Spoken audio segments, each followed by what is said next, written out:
However, James Lowe's spirited side ignored the personal afflictions to push on and gain a dramatic win, staving off a tremendous amount of pressure to hold on at the death. Indeed, Doncaster's giant replacement prop Joe Sproston actually got over the goal line twice in injury time. On the first occasion, he was clearly denied, but with the second, which proved the last play, he was adamant he touched down. Referee Greg McDonald deliberated with his assistant, though, who ruled the front row, having ignored a clear overlap to go himself with Carnegie down to 14 men after Elliot Milamel's yellow card had not legitimately crossed. Knights director of rugby Clive Griffiths was quietly seething afterwards about the decision, although, as his side received penalty after penalty as they pressed hard in those closing stages, his opposite number could have pointed to missed calls that went against his own team during that breathless period, including one blatant Doncaster knock-on. It is hard to argue the hosts did not deserve the points given the way they defended the line so stoutly during that spell, and also having fought back from 93 down early in the second period. Admittedly, it was mainly due to pure grit, desire and endeavour, given there was little chance of much free-flowing rugby, with heavy showers pouring down sporadically throughout the 80 minutes at Headingley. Nevertheless, as second-half tries from Ollie Steadman and Jack Wetton saw them rally, it was an impressive reaction considering the problems they had faced. Issues started even before kick-off when fly-half Alex Davies strained a hamstring in the warm-up, meaning a late call for former Harrogate number 10 Callum Irvine to make his first championship start. Tight head prop Charlie Beach was replaced after just 18 minutes due to a head injury, and then Carnegie lost their captain Richard Mayhew, who hobbled off in agony with a foot problem before the half-time interval, later leaving the ground on crutches. Carnegie head coach James Lowe's, to make matters worse, his replacement Richard Beck suffered a hand injury early in the second period, but Lowe's side, 6 points adrift at that point, remained unperturbed. Lowe's admitted, "You're always nervous when you roll a finish like that, but I'm pleased for them. We missed 3 kicks, 9 points we should have taken, so it was going to be more frantic at the end. There were a couple of penalties on the line we don't need to give away either, and they Doncaster had a go.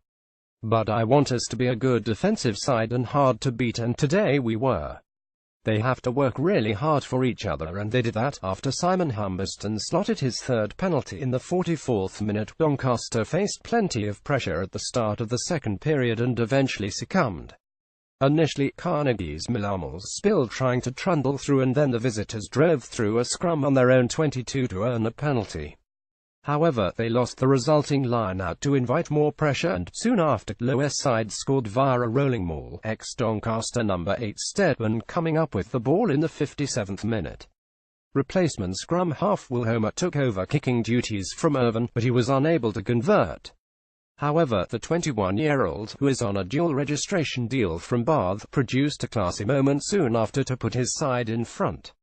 With virtually all his teammates on the open side at a ruck 15 metres out, he pirouetted to go blind with only Lock Wetton in support against a welter of Doncaster defence. Nevertheless, a sharp acceleration and pass to the forward saw Wetton suddenly advancing to the corner for the simplest of tries. Homer improved from wide out, but he badly skewed a 40 metres penalty, which meant unbeaten Doncaster, who had vanquished Rotherham Titans 440 previously and beaten Jersey, still had hope going into the final throws.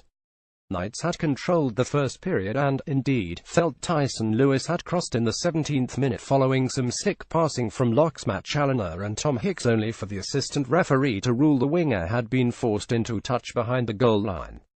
Challoner was sin-binned for a late tackle on Irvine, but the fly-half was wayward with the 40 metres penalty, and it was not until the 39th minute the hosts got off the mark.